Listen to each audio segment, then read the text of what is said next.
Good morning mga idol. So for today's video, bibili tayo ng flat seat, GRP flat seat para kay Azul. Nandito tayo ngayon sa Barangay Laurel, San Pascual, Batangas. Puntahan natin yung tropa natin na si Patrick Cabral. Yun.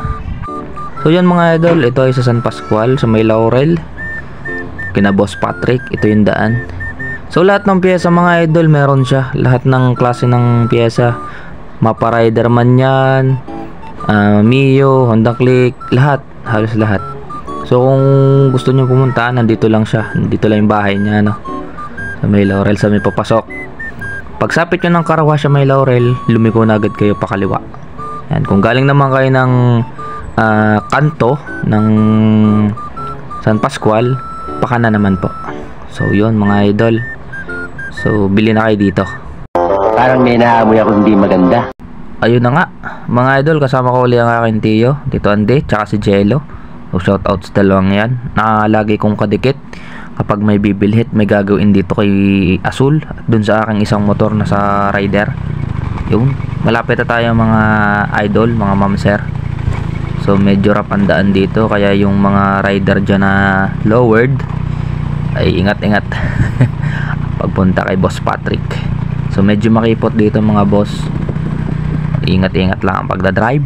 O yan mga idol na nakakapit ng araw dyan, malamig sa umaga to. Ito na yung bahay na Boss Patrick.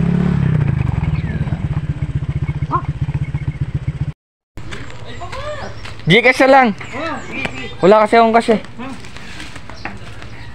Oh mga idol, si Patrick. Yan.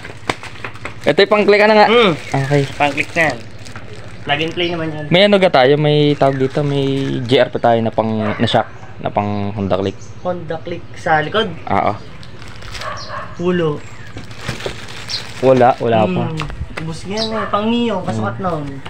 Ito na yung ating flat seat mga idol. So magbabayad na tayo kay Patrick. Tara.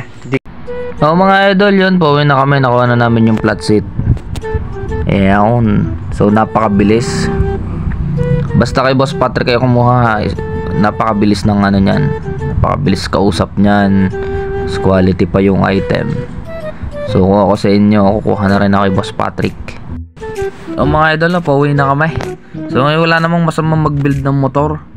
Kung talagang gusto mong mag-build ka. Walang pipigil sa iyo. Ang tatanungin lang ay yung kung may pera ka, kung may budget ka.